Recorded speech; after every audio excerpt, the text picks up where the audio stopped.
Good evening, one and all. Hello, hello, hello, hello, and welcome, welcome, welcome to a rather soggy England or Corby, depending on where you want to place it, for GPVWC's International Touring Car Championship.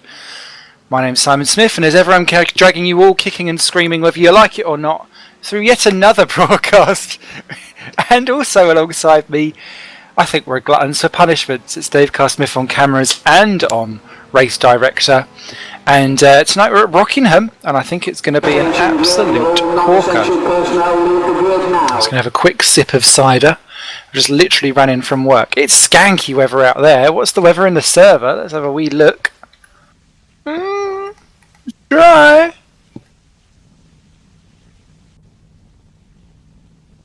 See how long that lasts. Justin Canapino showing his unknown compound. I hope that doesn't cause an issue. Penalty weights are 45 kilograms to Adrian Holm, 36 to Canapino, 27 to Heasterbeek, 18 to Toby Davis, and 9 to Jesper Tallberg. Let's take you round the formation lap for what is an interesting one as the rain starts to fall now. And there's a couple of people on different strategies of tyres. Gergo Boldi takes pole position for Torrent Motorsports and he's on dries. Eric Strane is second and he's on dries too for YTF1. Toby Davis is third and he's gone onto the wet tyres. The THR, real bold move there. Canapino is in fourth position and I believe he's on dries. Fifth will be Lewis Redshaw for CSG, he's on slicks. Sven de Vries 6th for Enterprise slicks. Jesper Tallberg 7 for Aurora on slicks as the rain continues to fall. 8th is Ruud Heasterbeek for Vodball slicks. Matt Richards 9 for Aurora Stream slicks. 10 Martin Palm for Torrent also on slicks. 11 Adrian Holm, he is on wet tyres, and that is 12th position for YTF1 on the slicks. McGlade 13 for Aurora slicks. Then Juha Tuunainen making his debut for Basvik slicks. 15 Bart de Vos triple 20 slicks. Matthew Williams merging all the drivers there. TS8 slicks. David Junt 17 Walters wets. Parker on slicks 18. Frankic making his debut for triple 20 on slicks 19. James Kirk 20th in the Walters, new team on slicks. Then two wets for Placey, Morby and Brewster 21 and 22 ahead of Skovic 23 on slicks. 24 on wets is Bell. Asserklimp 25th is also on wets ahead of Lennon 26. And we're all on slicks all the way through now. Hinds 27 for Cosmo, 28 for TTF, 29 Williams Nijo. Thomas Hinds has just disconnected from the game actually, which moves Simmons to 29 for Optimum, making his return. Quintin Plain 30th for TTF. Enterprise have got Tobias Olsen, 31st ahead of Simon Melovish Nijo, 32nd. And he is your last starter as they weave their way round onto this unique grid, because it's practically 3 wide. And I can see a few people, I think, popping into the garage there to get a change of tyres. I'm not sure. Anyway, here come the lights. The Rockingham round. Round 1 for ITC this evening in changeable conditions is about to get going. Now, off and away. Davis immediately covers to the inside line, but it looks like he may well get bogged down slightly. Canapino's away perfectly. Look at him going round everyone to take the lead from Strane. Redshaw up into third, and there's a few people really bobbing down there. You know, possibly Boldy, who's already down to 6th. Here they come spearing round, and then it's a tight turn at the end of that curve. Who's going to make it? Canapino goes around the outside. Davis is up to 2nd. Does he take the lead? No, he does not. There's a few little crashes going on behind, and I can see that Boldy is round, as is Kirk. A couple of drivers there really struggling. McGlade facing the wrong way too. So real issues there for our pole sitter, down to last from the spin down at turn 2. But it's Canapino that leads away from Davis. Then it's Strane and de Vries 3-4. Redshaw stacked back down to 5 where he started. Then Tallberg, Heasterbeek, Richards, Holmes, Tuunainen. Morby up to 11th ahead of Bell and Junt. Those 3 are on wet shods. And that's a real coup there. The wet cars are moving forward in general, apart from Brewster, who's gone down. And Asserklimp is even up into the points nearly. So, some great stuff going on. Adrian Holm now down to 8th position as Heasterbeek goes through. This is going to be a real testament to exactly where things go. And is that Davis having a look for the lead? He is. Can he go around the outside against Canapino? He's tippy-toeing round. Very tight, almost Indy-like towards the end of the F1 lap there at Rockingham before we get back onto the tight things. Look at the car sliding around. Davis has more purchase on the tyres. Immediately into the slipstream. This could be the way of the wets as Adrian Holm passes Heasterbeek in the background. Here comes Davis. He's coming for the lead. Is he going to go down the inside? Yes, he does. Canapino gives him plenty of room there as they go down the outside. And beautiful move there from Davis. Can Canapino respond? He can't. Holm keeps 7th away from Heasterbeek, who's on the grass. Ood Heasterbeek there gets taken by Matt Richards, gets ahead in of Tunenham. Bell and Junt in the other wet shods are 11th and 12th. Morby's dropped down to 14th behind Bart de Vos, who's overtaken him.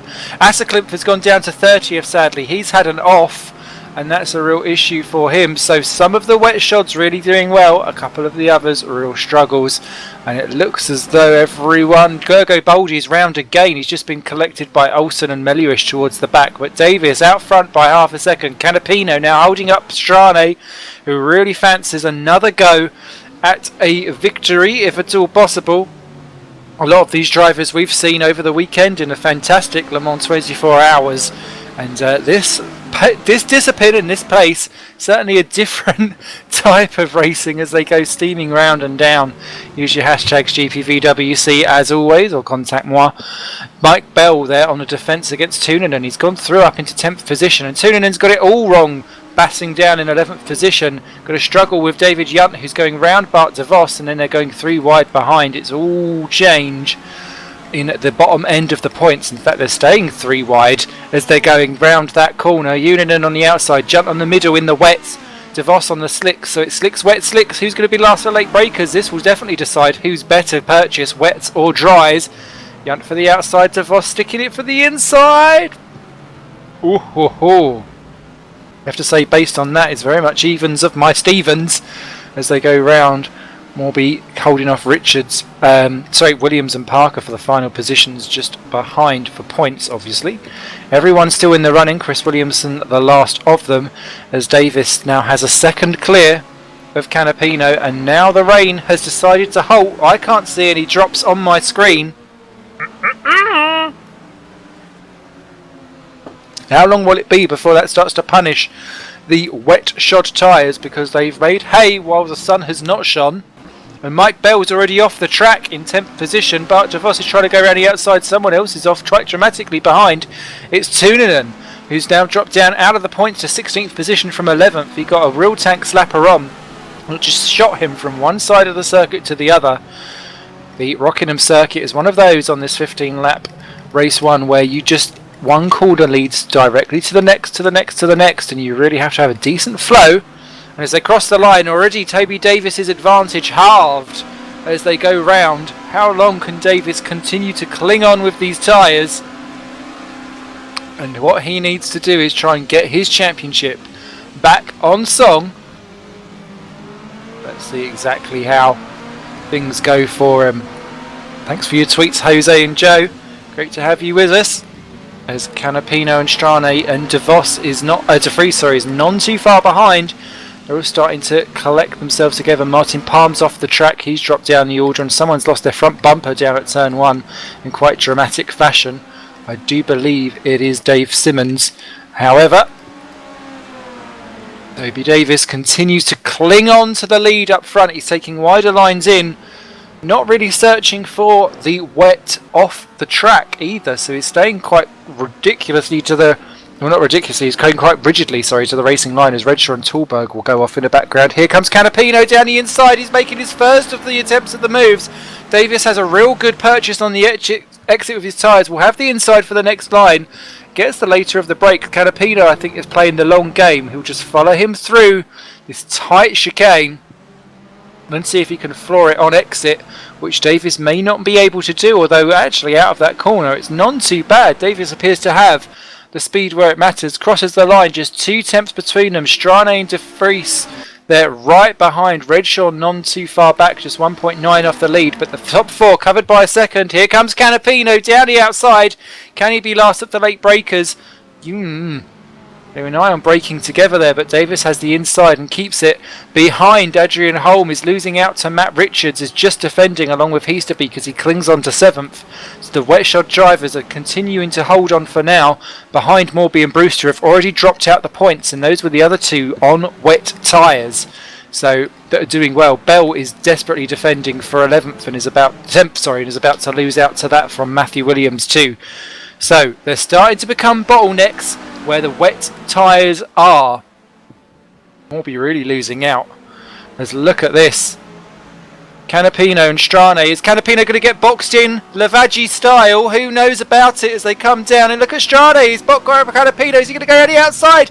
Yes, he is. Eric Strane places his car in all the right places and takes the lead on lap 5 of 15 here around the Rockingham circuit. Is Davis going to try a lunge up the inside? Oh, he has half a think about it, but Strane's got the legs on him. He's got the grip at the moment. And look at the way how the snake filters round. And the exit speed that Strane has over Davis this time round is a diminishing returns, really. Oh, and Martin Palm and Tom Parker have had a collection further back, and that's a real shame. David Yunt involved, I think, in that too. And that's not helped out any more of the wet-tired drivers, as Strane has half a second advantage as they come down into turn 2.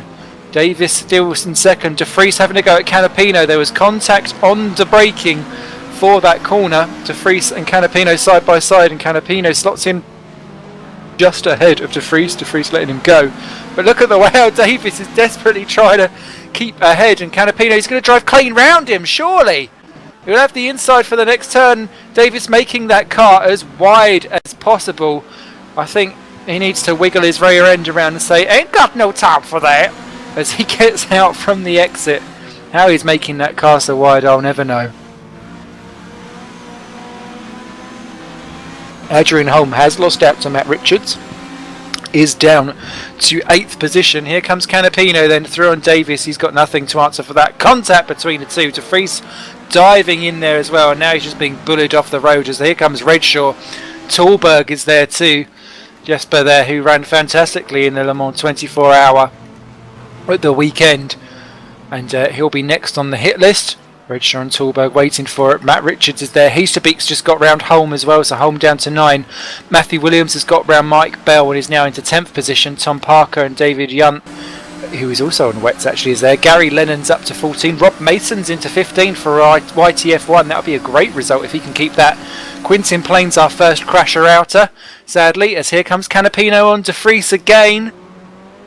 De Vries can't do it. Toby Davis there. It's a difficult turn on entry, and there's a bit of bashing between himself and Redshaw, but I think that's through lack of grip more than anything else. And here comes Redshaw up the inside. Davis won't have an answer. No, he's off the track, and through goes Tallberg. This is not what THR need, because Toby Davis needed to put as many cars between himself and his teammate Adrian Holm as possible for him to start making some inroads on this championship lead that Adrian has, with Heasterbeek in on the action too, and Canapino, and that's two of his rivals that have already gone past. And here comes Matt Richards really leaning on Davis. Contact on the exit. Theory there, Matt Richards doing very well to not actually be pushed out under the momentum of it all. Behind them it is then Heasterbeek, Holm, Heasterbeek, Williams, Parker, Bell, Junt, Lennon. Mason has just got past Gary Lennon for the final points paying positions. Then outside that, Uninen and McGlade and Palm are all battling there. Then it's Tolson. Simon Melowish has just been overtaken by Brewster and Boldy, who have just smacked into each other. Then it's Bart DeVos, Kirk, Morby, Sovic, Frith, Assercliff, Williams, Frankic, Simmons, your last runner and rider. Strane has got 2 seconds advantage over Canapino and De Vries. Then it's Redshaw, who's got Tallberg frankly all over the back of him in a battle for 4 and 5. Davis now in 6th, keeps ahead of Matt Richards, but that looks like it's going to be diminishing returns. Richards sticks his nose right up the inside, but Toby Davis will have the inside potentially for the next corner if he needs it. Heasterbeek has got past Holm. The Holm still now in 9th position as Matthew Williams. Parker's got round Mike Bell. The wet shod cars now really struggling, although Mike Bell now has the buffer of David Yunt behind him, who is also wet compound, and it's Rob Mason who's next up, and I can see strops of rain starting to fall. Is this going to be another sting in the tail? And is it now going to come back to the wet shod cars after all? Who knows? Tyrone Frith's lost his front bumper somewhere along the line, so he's had an excursion. Lap 8 of 15, and the rain now starting to fall. Redshaw runs wide, and that's going to allow Tallberg to have a little mini sniff at 4th position. Nothing doing there. Matt Richards still behind Toby Davis, not making a move for it yet. And how much rain is going to be falling to keep this one going? David Yunt's having to go at Mike Bell for 11th and 12th positions. In fact, he's actually backed out of it. He was right up his rear. And then backed out. Oh, Bell's round, and he's off. That was too much of the curb, and then too much opposite lock on the way through. So Junt to 12, Mason to 13, Lennon to 14, and Tuna 9 into 15th with McGlade and Palm. They're getting through as well. Bell rejoins in 18th position ahead of pole position man Gergo Boldy, who's had an absolute shocking start to his GPVWC Turret Motorsport season. Drane still 1.8 clear. Redshaw and Tallberg still scrapping over 4 and 5. Still just the one retirement, 31 running in it, and they're all on the lead lap as well. Frankic and Simmons may well get caught to be lapped by the end of this race. Be a few laps yet.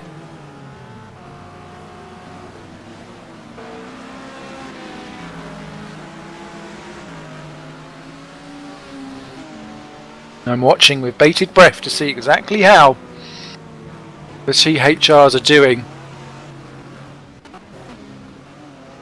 David Yunt for that matter too, as Boldy goes round the outside of Bell for 17th position.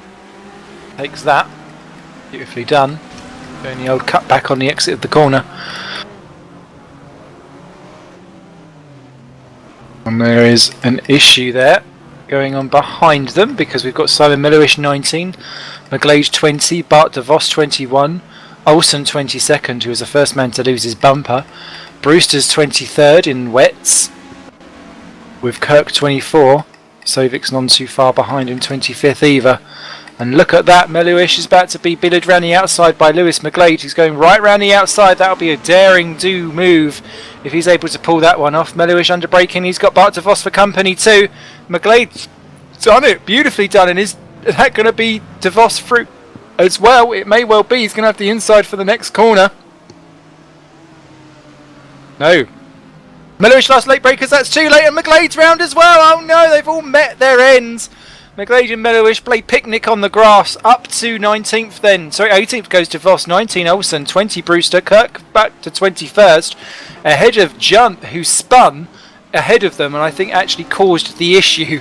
So they were kind of all spinning in avoidance to Junt, who was spinning on wet tyres, interestingly. And to be fair, Davis is not being able to pull away from Richards, who's now actually closer up behind than before. Adrian Holm, though, has got back past Ruud Heasterbeek in the battle for 8th and 9th. So as the rain has now stopped again, it really is just playing into what on earth people are doing. And I think you could kind of get away with any of the tyres, as here comes Sven de Vries having a go at Canapino for second. There's contact between the two. De Vries really bullying his way round. There's rubbing is racing, but quite frankly that's not rubbing, that's just getting your angry elbows out and hitting like a spoilt child wanting a toy.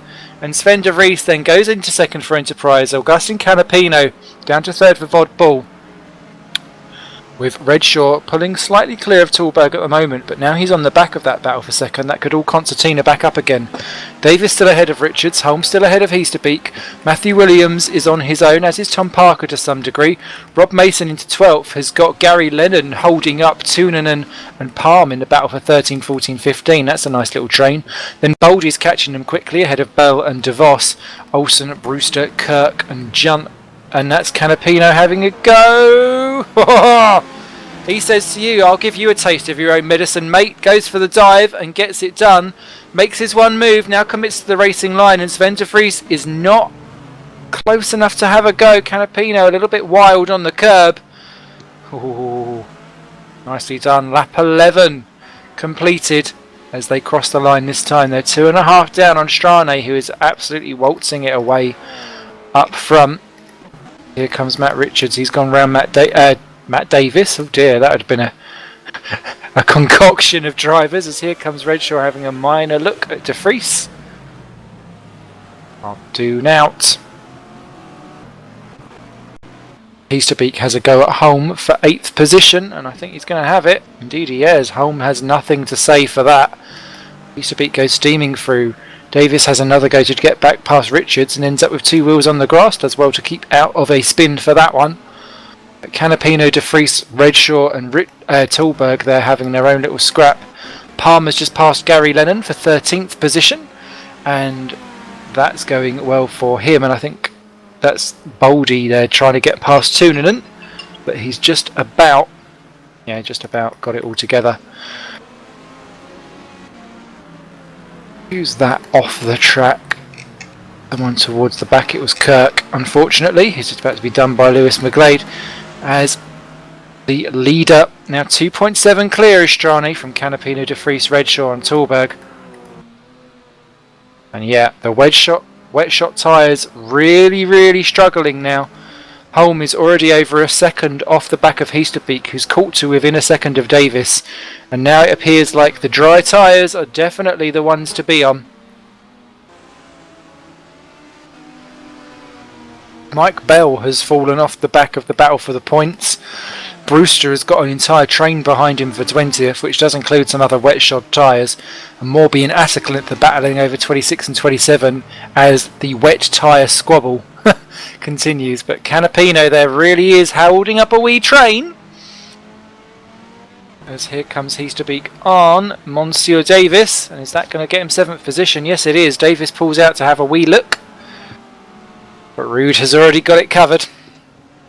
It would be rude not to take that 7th position, to be quite fair. Further back, 3 wide over 20th, Brewster, McGlade and Kirk. And that's going to... Ooh, McGlade gets it back through again. He quite fancies a good 3 wide.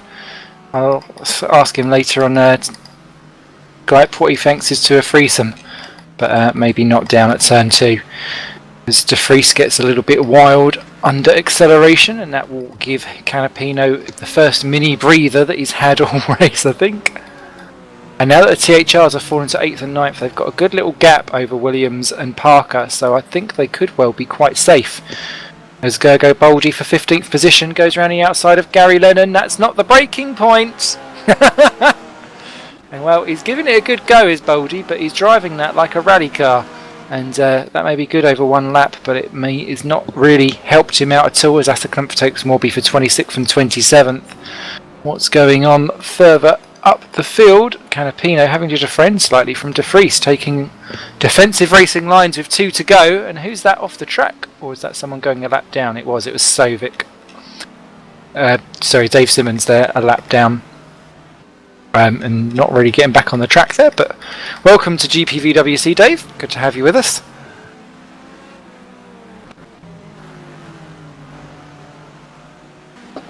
Strane 2.5 clear. Focus about bringing it home. Redshaw needs to focus about Jesper Tulberg behind him, because that's where the main threat is for him. Canapino actually runs slightly off the track. Harm done there. Be some people's preferred racing line, to be fair. Oh, as David Yunt's in the wall. Going 24th, he's got going again, but that is just more proof that those wet tyres are really fading fast. And if anything, actually the THRs have now caught up to each other nose to tail, and that could be interesting to see what order they cross the line in on the final lap, because Davis needs to start eating into that lead if he wants to go at the championship, as Strane starts his final lap of round 1 here. Canapino having to go defensive. De Vries has much better straight line speed, and look at Canapino there, he's of a quiver, under braking, trying to work out which way to brake, and that's just allowed Sven de Vries to get very aggressive up onto his rear. Canapino taking the tightest lines possible to defend. They've got a few drivers that they shouldn't catch on the last lap to lap. They are roughly around though. However, Canapino versus de Vries, Redshaw versus Tallberg. These are the battles for the top 5. Holmes got round Davis already, amazingly. And Lennon's got Boldy, and DeVos has gone off the track. So there's issues towards the lower end of the points. But de Vries, this is pretty much the last time that he's got to have a go at Canapino and make it stick. Oh, Canapino's in a wee bit deep there. That's going to allow de Vries an even better exit onto the last real straight before the final turn.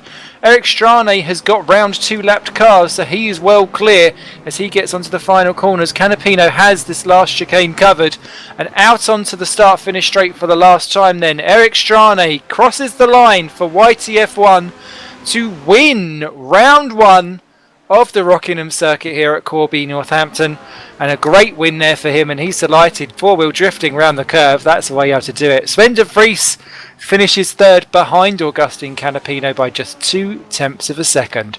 Lewis Redshaw did keep 4th ahead of Jesper Tallberg for Aurora. Then it's Matt Richards, Ruud Heasterbeek. Adrian Holm has beaten home Toby Davis by half a second.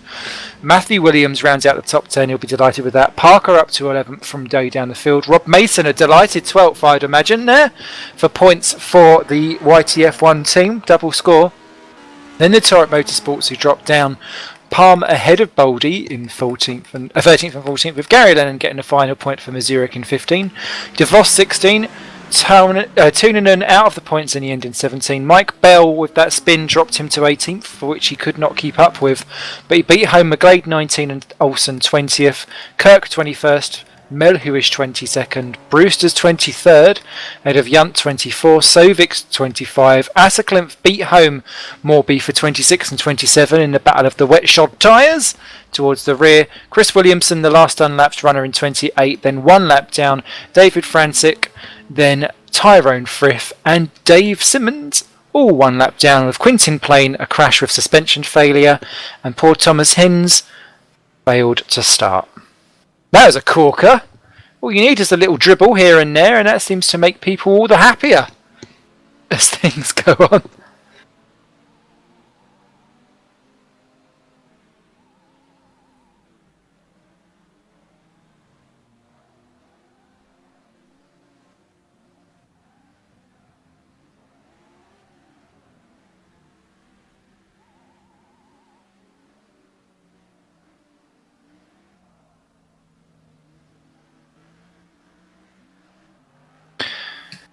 Whew.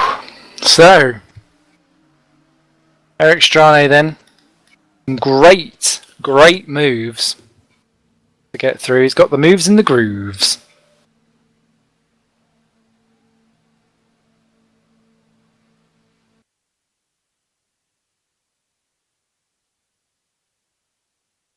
Terrible pit entry, says Dave Simmons. I could take it that's somewhere where he went.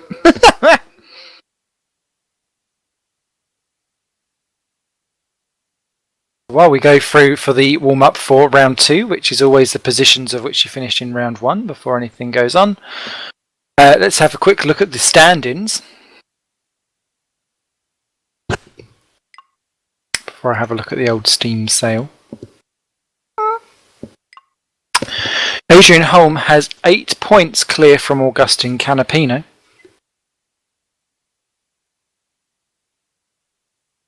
Ruud Heasterbeek is 13 points behind. 3rd, despite a DNF last round. In fact, Canapino and Heasterbeek have had 1 DNF each. You kind of think, if they have made it home, would Adrian Holmes still be leading this championship? 4th then is Toby Davis, 30 points behind Heasterbeek, but 43 behind the leader. Tallberg's in 5th, ahead of Strane in 6th with 125 points, those two.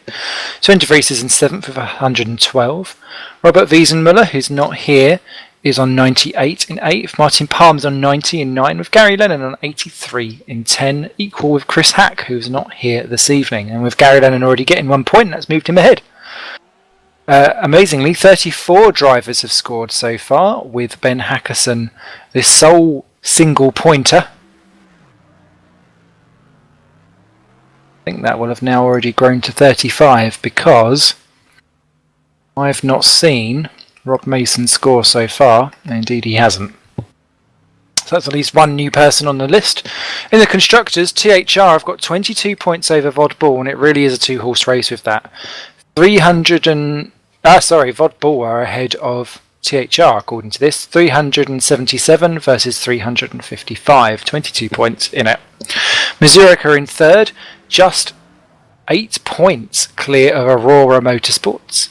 Then Araya Stream are in 5th with 144, equal with Enterprise GP, who are also on 144. Then Torrent are on 131, PSG 119, Bastvik 105, and YTF 1 on 105 as well. But I think with Strane's latest call to form, that will certainly boost them up the order. TSA are 11, Triple 20 12, Scuderia Brasilia 13. TWR 14, Play Seat Racing 15, with Nijo in 16.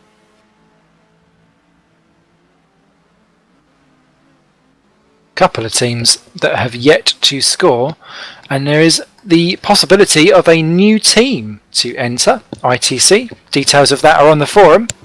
Should you wish to get yourself signed up, might have a B&B car in there yet. Also, did you enjoy the Le Mans 24 hour?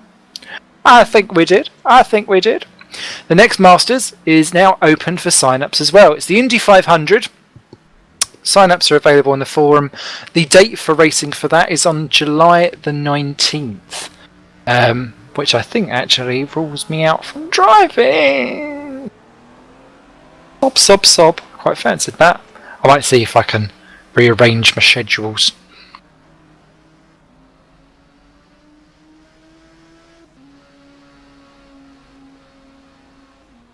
But yes, get yourselves over to the forum, get yourself signed up. It's going to be great fun.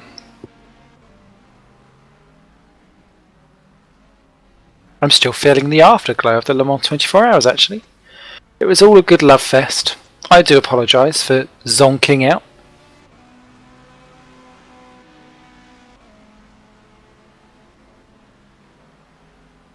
Whispered in my ear by cameraman extraordinaire, but I didn't hear it, so I'll assume it's some sarcastic comment about me falling asleep. Ah, afterglow was one word for it. Yes, it was. Okay. Like when you, in old movies in the 30s and 40s, where they light up a cigarette after doing it. That kind of satisfied feeling.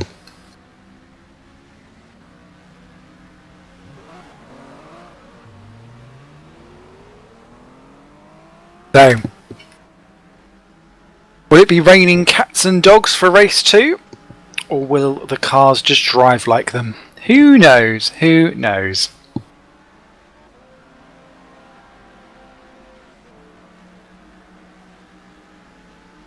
Very interesting to find out nonetheless. Also be very interested to find out what everyone else has been buying on the Steam summer sale.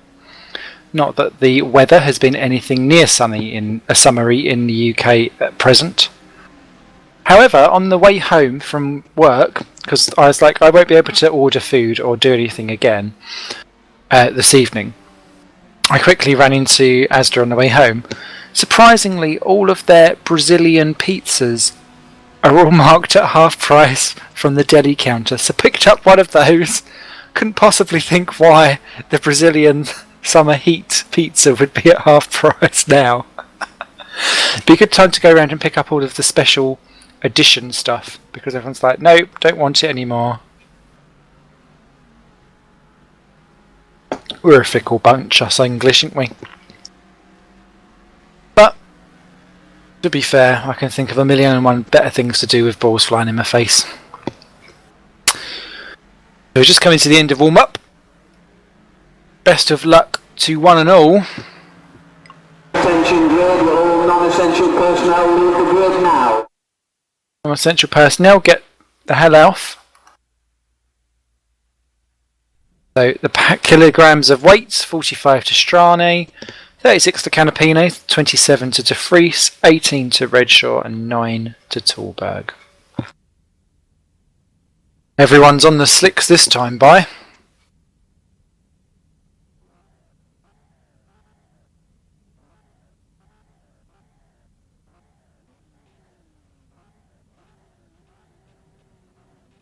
"15 laps of high-octaned pixelated action."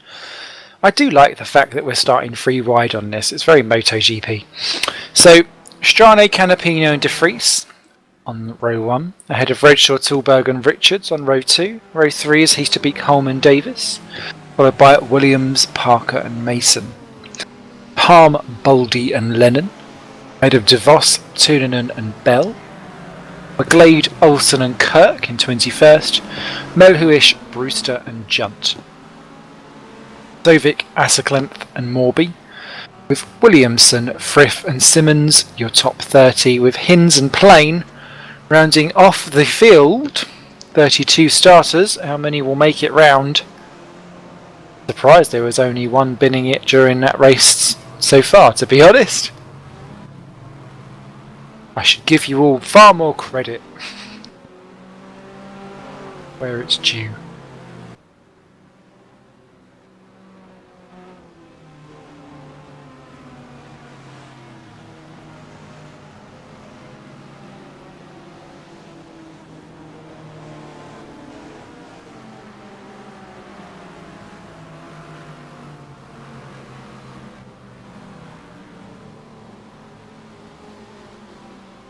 Don't forget you can tweet in your favourites who you want to win using my hashtags GPVWC.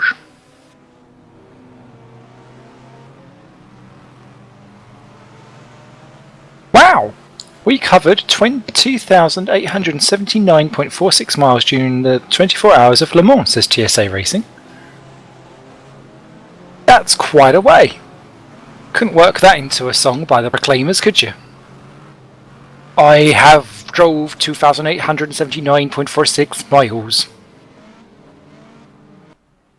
Ooh, are. Some people have shot over their grid box, actually. The 3 wide option really confusing people. But here we go. The lights are on. The second time of asking at Rockingham, ITC is a go. Strane there leaps forward off the line, but is that effective? Someone's got their lights on further back. It's one of the THRs. But Canapino and Redshaw look like they've got a better momentum around the banked curbs. And it's Canapino that noses into the lead, but Redshaw and De Vries are there. We're going 4 wide as they go braking for turn 1. Redshaw right up high, Canapino down low. Who's going to be doing it? Redshaw keeps clear. Is he going to loop around to take the lead? So close between himself and Canapino. With De Vries, Strane, Holman, Heasterbeek, your top 5, and Redshaw goes for it. Is he going to take the lead from 4th on the grid? Yes, he does. He goes into the lead from Canapino. Then it's De Vries. Strane's down to 4th position. Is going to lose out to Holm because he's run out wide, and Holm goes to 4. Strane down to 5. Clearly, pole is not the place to be off the line. Davis 6. Heasterbeek, Palm, Richards, Parker, Bell, Brewston. Then Mason, Lennon and Toonanen, your top 15. Everyone got going. Bart De Vos and Sovic is the spinners at the back for turn 2. But they all are still running as Holm goes steaming down the outside. What a move! Goes past De Vries, or does he? That looked like an epic move. He's trying to take all the cars.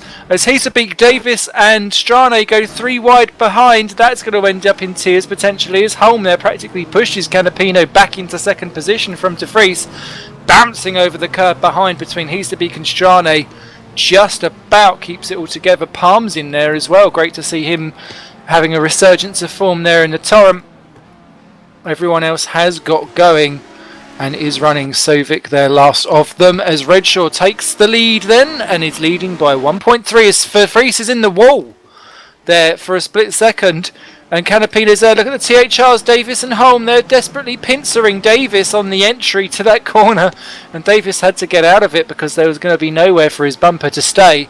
As they continue to go 2-3 wide behind. Canapino's holding them all up. And Redshaw is stinking away with his 18 kilograms of weight compared to Canapino's 36. It's De Vries, Holm, Davis, Heasterbeek and Palm right there. Strane down to 8th. They're struggling with the weight. And starting at the bottom end of the field as De Vries is off. Oh dear. Ah, no! Smack! Who was that called him? I think it was one of the darker cars there. Yeah, one of the Aerostreams. So I think it was Matt Richards by the looks of it. May have been Boldy. The torrent. But Redshaw then leads the way from Canapino, and that's punctured a hole in that because it's Davis who's got ahead of Holm. And they need to start working together and not against each other if they want to try and reel in Canapino. They've got a second and a half to make up. Then it's Heasterbeek who's going right up high on the entry of that corner. That will either sink or swim in because Palm is up into 6th position and looking quite menacing in the Torrent Motorsports. And with neither THR running around with rate, you have to kind of think, what are they going to be doing as they go into battle with themselves? Palm gets it wrong in the mid corner of 2. Just about keeps Strane and Richards behind him, with Bell, Parker, Toonen and Boldy, Lennon, Kirk and Tallberg, your 15-point scorers at the moment. As Tallberg goes for Kirk, ooh, up onto the curb. Kirk saw that one coming and keeps his 14th for the time being. But with McGlade, De Vries, Bellewish, Mason all right behind, battling away, and someone's round. That's a Walters. It's the jump. And he's dropped to last place. So again, not a great one for him. Holm and Heasterbeek, they're nearly coming to blows. And Martin Palm taking a lot of grass, sadly, as Holm defends from Heasterbeek in the battle for 4th and 5th. Not really allowing Toby Davis to get away, though. That's the main thing. And they're actually falling away time-wise from Redshaw. It was 2.9, it's now up to 3.0. Tiny stuff, I know, but the more they battle, the more drama it causes as Toonen and Boldy have a little coming together, but keep their positions for the time being, as McGlade moved up into the final points paying position. 15th place for the time being. Strane versus Richards for 8th and 9th. How's that going to look by the time we get down to turn 2? Richards going for the inside. Strane, I don't think, can cover it. No, runs out wide. That's that sorted. Strane down to 8th, Richards up to 7th, and Holm and Davis are side by side. Davis runs out wide, gets 2 wheels on the dirt. Holm sneaks it through. No, definitely no team orders there, spotted by cameraman extraordinaire. No, it's not, as Boldy and Toonen go bashing again over 11th, and no change there either. So, what can Holm do? Because was he being held up by Davis, or are they just so equal on pace that actually they're just going to slip and swit and swap positions, all of the S's, as we continue on, as Holm runs deep this time by. Comes out from that position just about, continues it on. Toonen and Boldy continue their battle over 11th. Darry Lennon's right up with them as they battle on, but Holm stays ahead of Davis, Heasterbeek, Palm, Richards, Strane, Bell, Parker, and in this bashing battle, Toonen and they're bashed by Boldy onto the grass. Lennon's going to go round, potentially have the pair of them as we go 3 abreast onto the start-finish straight. Boldy kind of chops up wide. That should be his one move. He shouldn't be going back down into the middle of the track like that, as Augustin Canapino is disconnected. Oh no, the Vodball driver disconnects once again for Vodball, and that's a real shame for him, and that elevates this freeway scrap to 10th, which Boldy wins from Toonen. Lennon stays 12th. There's Kirk there as well with Tallberg. Melhuish gets up into the final points paying position by taking McGlade at the same time. As back up front then, Redshaw leads by 3.3 seconds from Holm and Davis, but they are losing time, not gaining it, to Lewis Redshaw in that CSG. Then it is Harut Heasterbeek who is keeping Davis more than honest. I swear it wasn't me, Gov, says Toby as he goes round each of the corners. There's Rude sitting there with the hammer. saying quite clearly it is hammer time and I want that podium position. Remember, he doesn't have penalty weight either.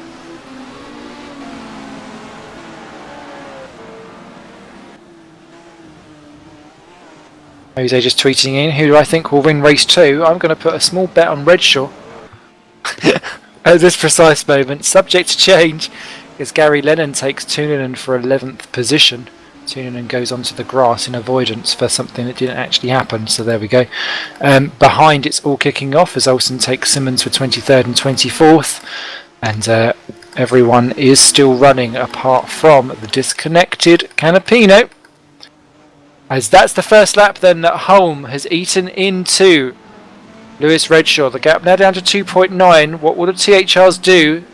They're going to stop fighting each other and work together to try and pull everyone up?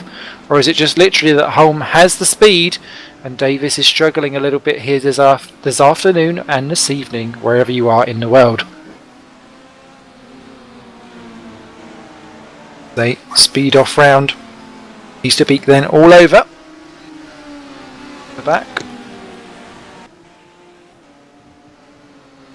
Talking about, actually, we thought that this round may well throw up a few surprises because there's some people that did drive Le Mans and there's some people that didn't, and a lot of people put in a ton of practice for the 24 hour of Le Mans. Toby Davis, one of those. But when we spoke to Adrian Holm yesterday, he said he hadn't bothered to practice yet either. So clearly he's either sandbagging, lying, or he's just a very gifted man, as Tom Parker has a go at Mike Bell for 8th position. Is he going to be last of the late breakers down into the tight final chicane? No, he's not. He's going to wait, but he needs to be quick about it because Gergo Boldy has caught onto the back of them in that Torrent Motorsport car. He'll quite fancy that 10th position. Same with James Kirk being attacked by Simon Melhuish for 13th and 14th side by side. Kirk just about cutting across and keeping the position for now. I think we're going to see a few moves. Boldy has a go at Parker, misses.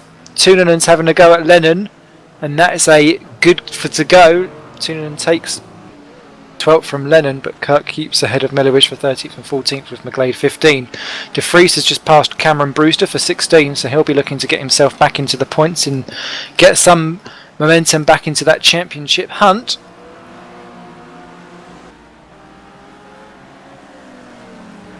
No big spinners either, everyone within 40 seconds of the leader on lap 7. Half distance here. Mr. Ridshaw now 2.3 clear of Holm. Davis still 3.3, so he's not massively gaining, it's just purely Holm, and Holm's now a second clear of Davis, and that will break him free from the slipstream.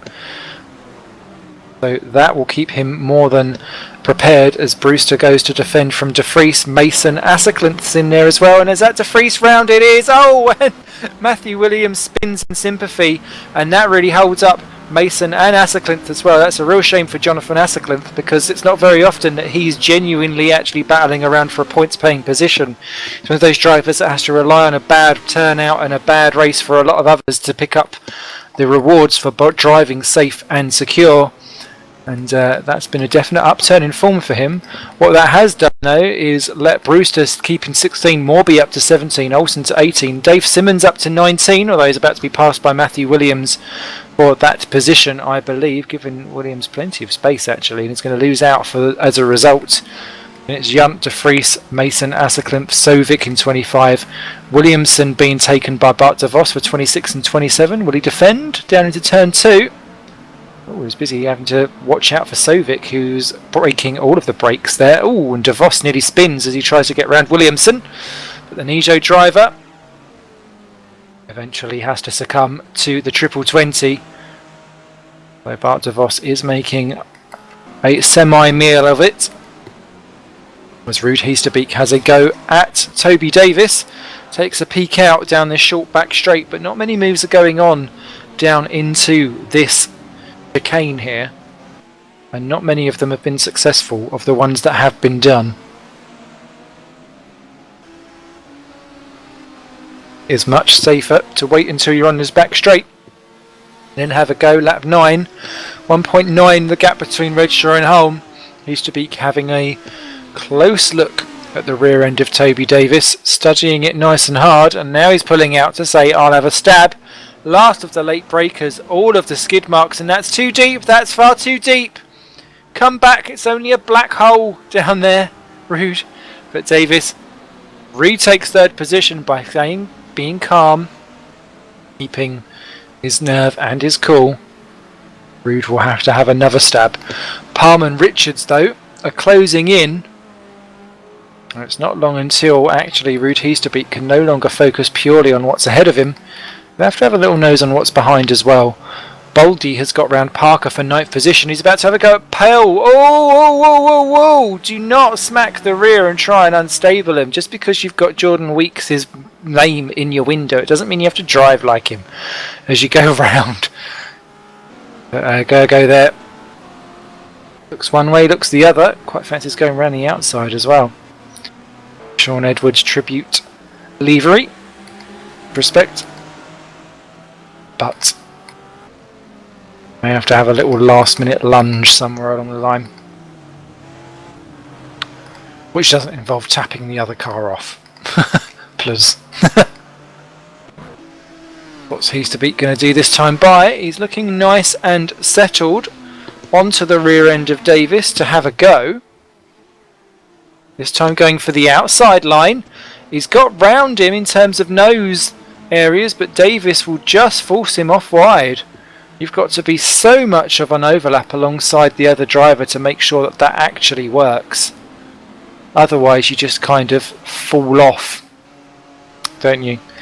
So issues there for Davis versus Heasterbeek. Further back, Gary Lennon's been caught up by the mellowish McGlade and Kirk battle for 13, 14, 15. Not quite sure how Kirk's now down to 15th. He was ahead of those. So clearly an issue has happened somewhere along the line there as Morby has a little off all of his own, as does Thomas Hinds, who completely misses turn 2 but stays 27th. 31 drivers still in the race, although Jesper Tallberg has completely lagged out for me and has now just suddenly rejoined in last position, 30th, sorry. So I think he's had a game freeze. So more issues there for Tallberg, and that's only going to have ramifications for his top 10 championship aspirations, or top 5 championship aspirations, so to speak. We cross the line for lap 10 to complete. What's the gap? It's under a second now between Redshaw and Holm. Adrian in the THR stalking Lewis in the CSG. Going to come down to his grandstand finish. Rooster Heasterbeek again. What's he going to try this time in his book of tricks? This time down the inside. Davis comes across under braking. That's a bit naughty. Ever decreasing apex. Rude, I think, fancying having a nose into turn 3, but that one quite decisively chopped off by Davis. He gets a bit ragged on the exit because he wants to have the inside line for the next curve. But Heasterbeek, if he can hold it out wide, may try and just ram it through. I could see that one coming from a mile off. Oh dear, Rude. That was a bit rude. Fortunately, rude by name and by nature. And the beak has been shut. Down to 7th position, gets in ahead of the Bell and Boldy battle that's still raging on. Battle of the bees. Oh, and Heasterbeek is another bee. Oh no! Bell! Oh dear, what a shame. That was just a concertinaing of Boldy going off. Those two having a battle and coming up upon it, and it's just a little twitch from one car to the other. And Bell there, unfortunately, just tapped off into the spin. Real shame. So Bell down to 10. Kirk's just made up 2 places in one fell swoop as well. McGlade flashing his lights in disgust there, I think, for whatever's just happened. But Mellowish to 12. Kirk's gone to 13.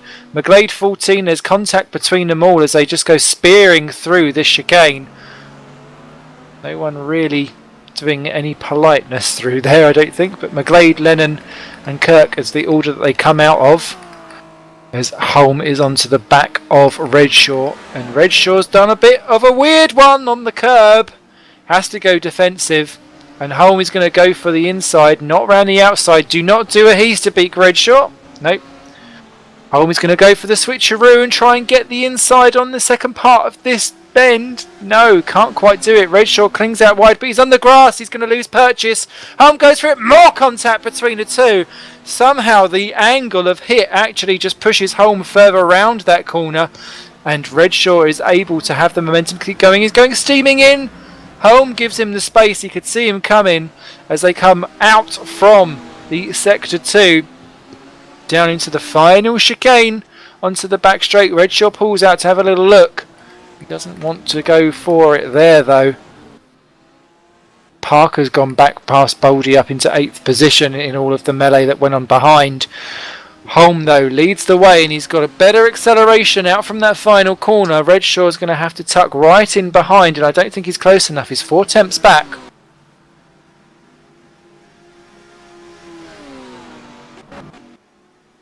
I don't think he'll have the lunge ability down into turn 2. No, he doesn't. He just gets late on the brakes, runs out wide, and if anything... Oh no, he's doing a proper 4-wheel drift through the corner. I was going to say, if anything, he's going to lose time, but he's not really lost or gained anything through that. Holm clips the curb, but Redshaw's a bit leery on exit. That won't help him at all. Then it's Davis, Palm, Richard, Strane, Heasterbeek, Parker, Boldy and Bell. Your top 10 with Toonanen, Meluish and McGlade. Kirk, Lennon and Brewster, the 16 are battling for the points. Everyone else is a little bit further back and not really in it, as Tallberg is having some real ping issues and is lagging out across the circuit for me. So I hope he gets that sorted for race 3 so that he can show us his true form and potential, as Redshaw getting very, very leery in the back of Holm. I think that's a little bit of overdriving from the CSG driver.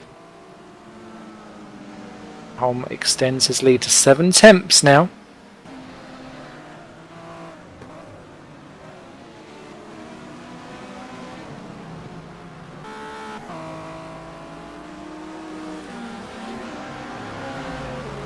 Across the line lap, 14 of 15 to start then.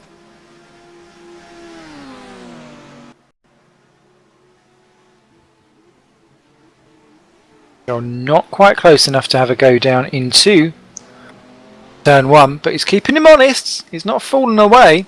Toby Davis has actually got Palm for company for 3rd and 4th. That'll be an interesting one if that develops. I can see Palm having a last lap lunge there. Richards is in 5th.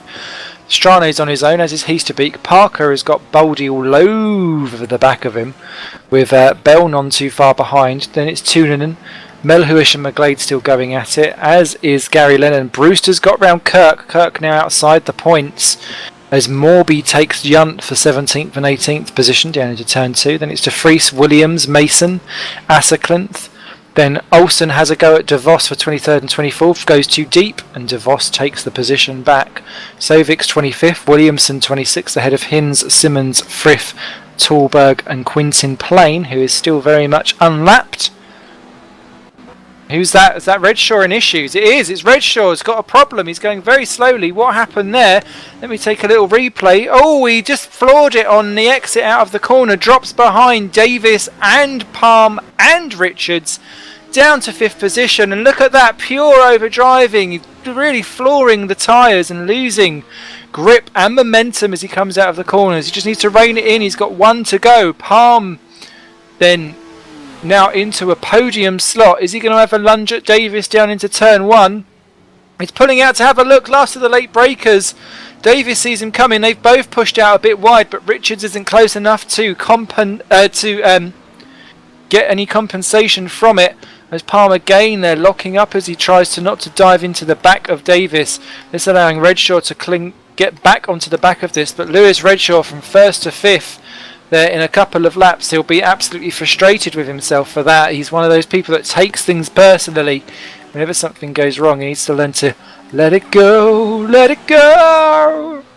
And the wise words are Frozen as Boldy gets round Parker for 8th position on the last lap as well. Holm then, couple of corners to go. Leads by 4 seconds. Davis has got Palm, Richards and Redshaw all over the back of him. He just needs to straddle these last couple of corners carefully to make sure that he does actually keep that second place because Palm's going for a last second lunge. There's contact between the two. Oh, and there's more contact with Richards. Is Palm going to go round? No, he's not.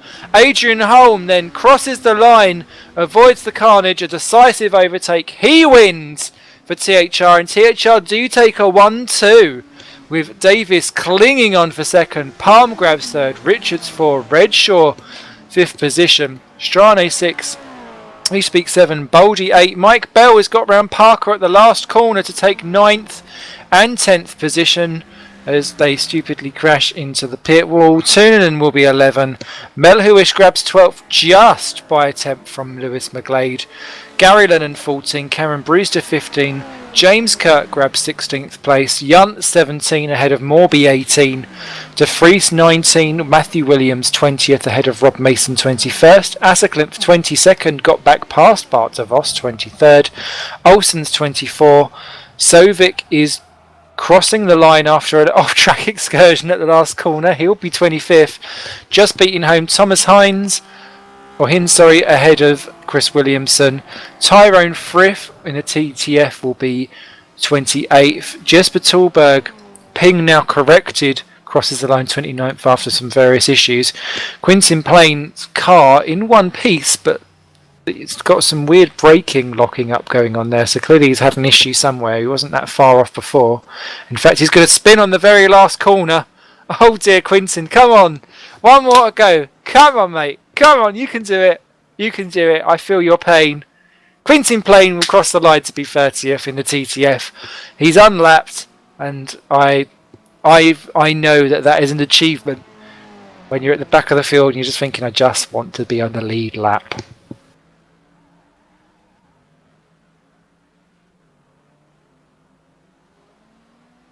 Dave Simmons is a lap down in 31st position. Augustin Canapino was our single retirement.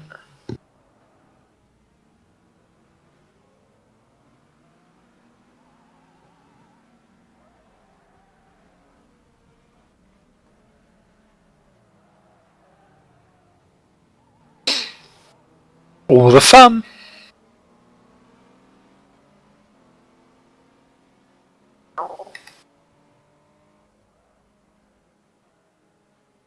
There.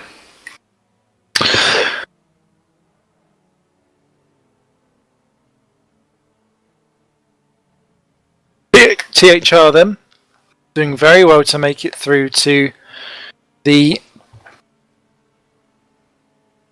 second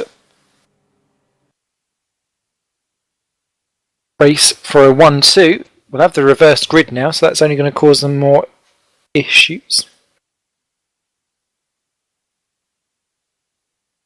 And if anyone knows in a text message what CDSH stands for, I don't know if that's a...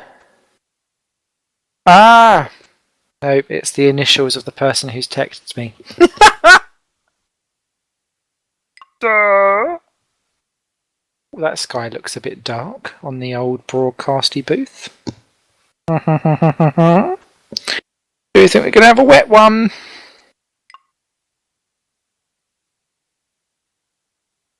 Fingers of the crossed.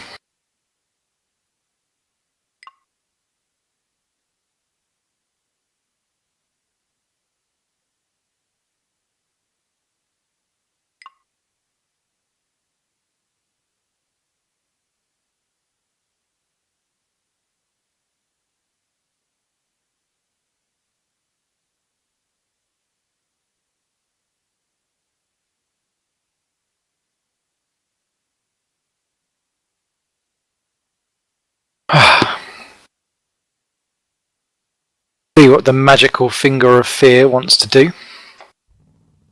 The old reverse gridaroo.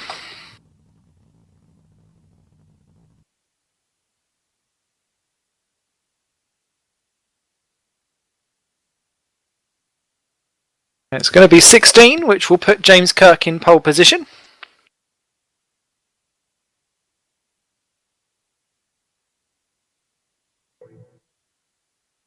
Of course, 45 kilogram weight to Holm, 36 to Davis, 27 to Palm, 18 to Richards, and 9 to Redshaw.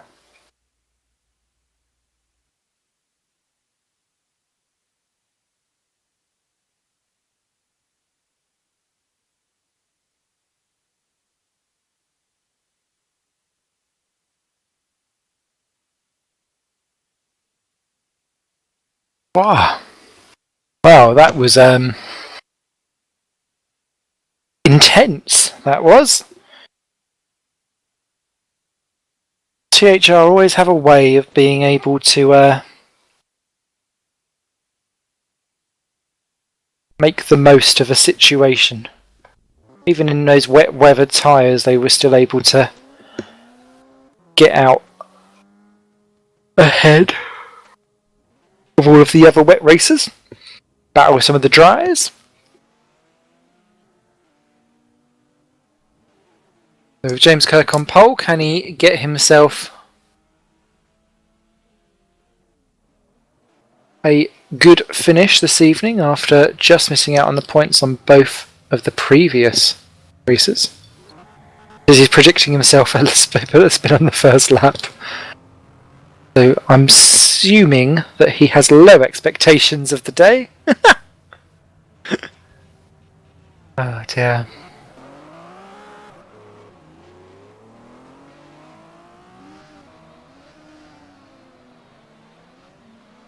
I was telling some people at work today about some of the weird situations that I get myself into, and they all seem to be relatively amused by it, which is great. Because I have very little else to talk to them about. It does make me feel like a bit of a weirdo though.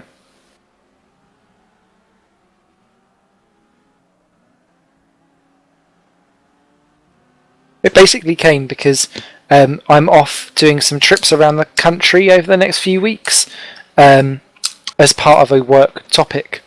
And you have to book your tickets online, and I was being a bit of a lemming and it wasn't quite working properly for me because I was fat fingering all the wrong buttons. And then I had to explain about the night where I got trapped outside King's Cross St Pancras for the night. And this granny kept coming up to me and asking me for the time, and it dawned on me after a couple of goes that she was asking me if I wanted business from her. And later on she came up and asked me if I was a policeman, to which I said, I'm really not. You can, if this is your patch, you can go ahead, my love. I did then fear for my life, but it was like a little motley crew that got stuck outside, because there was a drag queen that was there, and she was loving being a tramp for that evening, so she kept all of the other people quite amused. I didn't feel like I was going to get raped because, thankfully, there was a 24-hour McDonald's nearby, so there was constant free traffic. One of the few 24 McDonald's that I know of.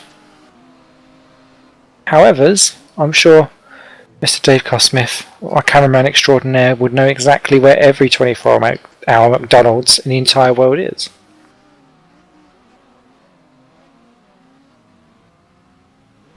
In fact, I think there's just been an earthquake because he timed out of the TeamSpeak channel. I've never known Dave to have an internet problem, ever. He's back now, though. World order is restored.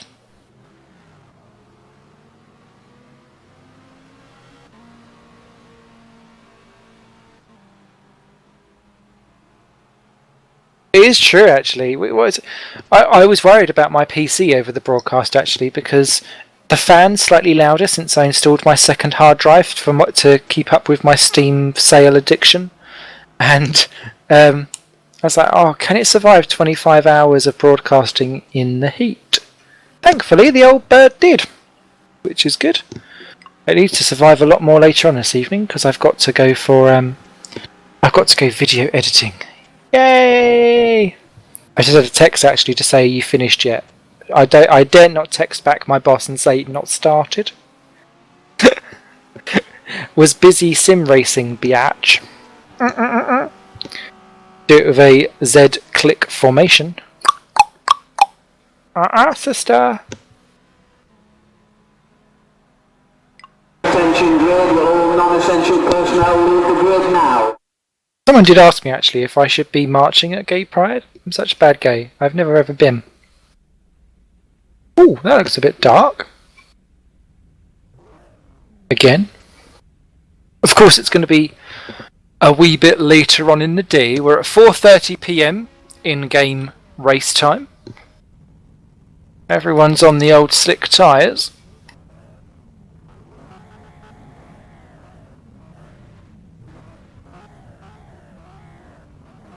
Now for race 3, I wouldn't put it past a Gary Lennon or a Mike Bell to do quite well here, in answer to you, Jose. As James Kirk leads us round then on the formation lap from Cameron Brewster in second. Be an outside shot as well. Gary Lennon third for Missouri. Fourth, Lewis McGlade for Area Stream. Fifth, Simon Milliwish for Nijo, ahead of Tunanen, sixth for Bastvik. Tom Parker's in the pit lane still, seventh for CSG. Oh dear. Missed out on that one. 8th, Mike Bell. 9, Gergo Boldy. 10, Rude Heasterbeek. Ahead of Strane 11. Redshaw 12. Palm 13. Richard 13. Palm 14. Then the THRs of Davis and Holm, 15 and 16. Yunt is in 17th position ahead of Morby, De Vries, and Matthew Williams rounds out the top 20. 21st is Rob Mason. I was about to say Rob Austin there. That would have been a weird ulterior reality world. Jonathan Atterclinth is in 22nd ahead of Bart de Vos, Tobias Olsen. Scott Sovic is in 25 ahead of Thomas Hinds 26. Chris Williamson 27 ahead of Tyrone Frith 28. Jesper Tallberg's off the track in 29th. Not quite sure what's happened there. I think he's having some real computer issues tonight. Quintin Plain is 30th. Dave Simmons is 31st. Augustin Canapino starts 32nd. He knows he needs some points from tonight to keep up basically with his championship aspirations. He really won out against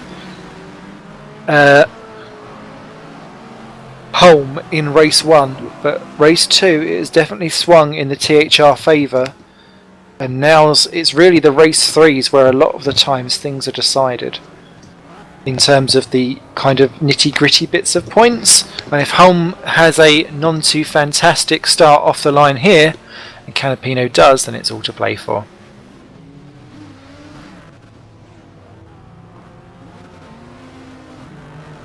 Tallberg will get himself back into position again. Parker is waiting at the end of pit road.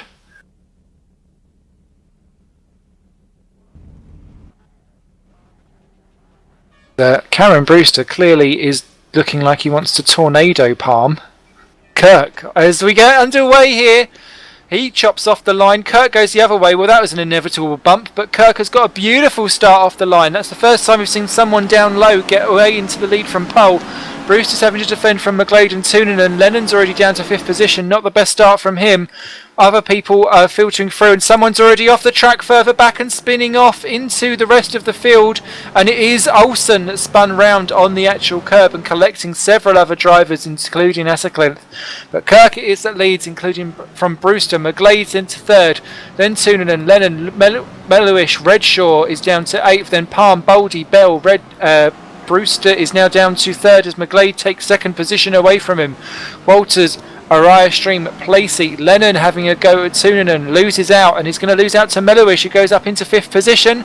Lennon down to 6th. Is Heasterbeek going to go through as well? Indeed he does. He takes 6th position. Rude Heasterbeek could be the real dark horse with that start, as now he's pushing out Gary Lennon and is definitely up into 6th position as someone gets a real tank snapper behind. I think it was Redshaw who's busy having a go at Lennon as well. Now they're collecting 3 wide. Heasterbeek really loses out, as does Brewster, who's now down to 5th position after Mellowish and Tunanen go clouting in.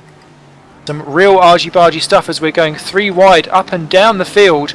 But it is Kirk, McGlade, Mellowish, Tunanen and Brewster in trouble. Brewster's got all 4 wheels off the track there. He couldn't quite pass in that specific corner. Goes for the inside out from it and is going to retake 4th position back from Tunanen, but Lennon is the one who's actually got the real momentum in terms of speed, and he may have a go at Tunanen, as does Boldy behind, who's up to 7th position. Of course, he was our pole sitter man after quali, so he's got real speed in that car as they all fan out.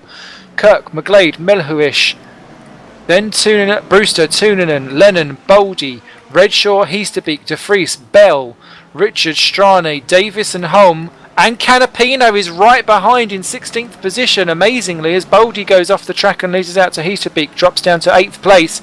Contact behind between Asaklinth and I think that was Sovic, but they've kept going just about. Tallberg has lagged out into the pit lane for me, so more problems for him, as Davis has got past and Canapino have got past Holm, and they're now up to 12th and 13th. Holm down to 14th position as Canapino goes past Davis. That's great for the championship momentum. Davis then off onto four wheels on the grass. Is Holm going to be able to capitalise? No, he can't, but he's gone steaming in to have a go at Canapino. There is no love lost between this lot. This is absolute wheel bashing that's going on. I dread to think of any complaints that will come through at the end of that. All back to normal here at GPVWC as Kirk McGlade going at it. McGlade really reeling in James Kirk in the Walters Automotive car. Walters leading laps then, probably for the first time, as Asaklinth and Tunanen have collected each other, and they've dropped both well down the field to the very back, so more problems there for Tunanen for what was a great start for him. But Kirk leads from McGlade and Mellowish. Those three are slightly clear from Brewster. Then it's Heasterbeek's got Lennon side by side for 5 and 6. Gary Lennon's going for it. Heasterbeek gives him the room. Is he going to hold on round the outside to have the inside for the next one? No, because Lennon just piles him onto the curb and says, I don't think so, mate. Takes 5th position. Boldy still ahead of Redshaw just about, although there's more bashing going on between them. Then it's Bell, Strane, Richards. Holm back ahead of Davis after all of that. Canapino is dropped down too and he's having to retake Morby. Williams takes De Vries and Junt in the same corner. There's more contact between the three of them. It's Williams just about holds it in 19th position, only just as Junt goes through and takes him. Mason goes through and has the pair and is up to 17th. Some great desperate Dan driving that's working out. Simmons off the track in 26th, but keeps it going again as Heasterbeek runs out wide, and that's going to allow Lennon to take back 5th position that Heasterbeek had already retaken from him, as Mellowish had to go up McGlade for 2nd. Last of the late breakers onto the curbs, 2 wheels off the ground. Mellowish, I think, could have a 2nd career in stunt driving, but it could well be effective because he's got great traction out from the final turn. Purchase of the tyres perfect for him. McGlade trying to hold on round the outside, but the Nijo driver may well take 2nd position. And this is looking great there for Melhuish to take 2nd place. Can he do it? McGlade, they're braking and turning in under the brakes. A little bit naughty there. Melhuish though through and up into 2nd place. That's all 4 wheels off the track. Not great. McGlade trying to keep up around the outside. Melhuish will just run him dry there, unfortunately.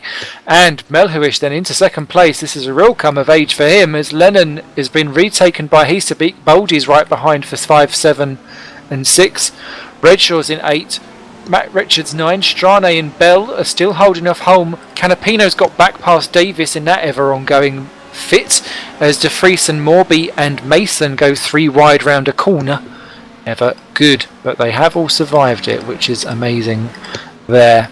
Tallberg still showing in the race, but is 2 laps down. Parker is the last driver really in the running, as Kirk now less than a 2nd clear of Melhuish, with McGlade still there.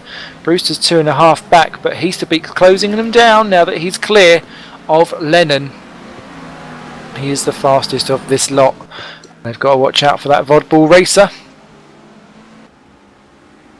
as essentially everyone behind Gary Lennon all the way down to Toby Davis, 6th to 14th in a long train. Melhuish just 3 tenths behind Kirk, and he's right up onto the back. I reckon he'll have a lunge down at turn 1, you know. No, Kirk locking up all of his brakes to make sure that he keeps it there. McGlade has half a little peak. I want to see what's going on for the 6th behind. Lennon being pushed around the corner by Boldy. Matt Richards takes Redshaw though for 8th position. Redshaw then slightly wrong-footed for Strane, but he keeps 9th ahead of Eric in the YTF1, and that's one of the THRs running off the track, and it's because Canapino takes Holm for 12th and 13th position. Augustin from last on the grid up to 12th. What an absolutely stonking achievement from that. De Vries has cleared Morby now and is actually pulling away, so it looks like we've got our 15 potential point scorers as it stands, but God knows in what order they're going to come out in as Heasterbeek runs off wide onto the grass and loses momentum to Brewster. This is Heasterbeek's race potentially to win here. 2.7 off the lead, and who's that in trouble? It's Boldy who's ran out wide. Matt Richards takes 7th position. Boldy there now going to try and block Richards in and box him in. and get that 7th back, which he does do in due form. Great move there by Boldy. Strategic driving at high speed as Bell has to defend from Canapino. All of the issues going on up front. The leading trio not looking too close together. That's the most spread out they've been all race. But Heasterbeek's on Brewster for 4 and 5 positions. And this could be Rude taking off the first of the 4. Indeed it is. Brewster doesn't really push it much. He's up there. Oh, contact behind with Boldy and Lennon. Lennon keeps 6th position from Boldy. Richards and Redshaw side by side. Is Redshaw going to go around the outside for it? No, he's not. Milliwish takes the lead though from Kirk in a nice little divey bomb move, which works well. Kirk trying to cling on around the outside. He would do well to just know that he's got good for a podium if that's going to be the end of his go. But no, great on the limit stuff by Melhuish and by Kirk and by McGlade. The 3 of them desperately want this win. Rude Heasterbeek's taken a second out of them so far on this lap alone as Melhuish keeps the lead. Kirk though has got a great drive through the middle of that corner and he'll say thank you very much. Retakes the lead back from Melhuish. Kirk from Melhuish, then McGlade.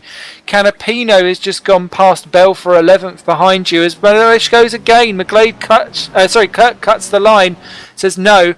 Melhuish does more of his hopping, and that is Heasterbeek on the back. That's exactly what they did not want. As Melhuish and Kirk go toe to toe once again, as Scott Sovic is our second DNF along with Tunanen, both with disconnects. As Kirk really pushing Melhuish nearly onto the grass there.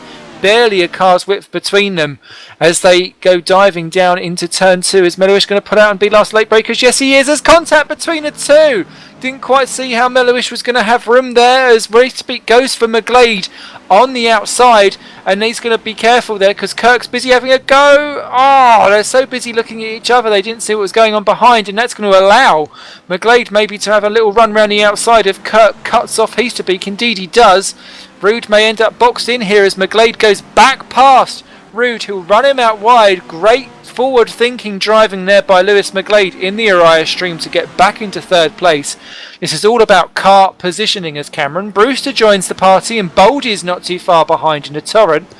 Redshaw's got round Strane for 7th and 8th. Lennon down to 9 ahead of Richards. Then it's Bell, Davis and Holm. And what's happened to Canapino? He's down to 16th. He's spun off.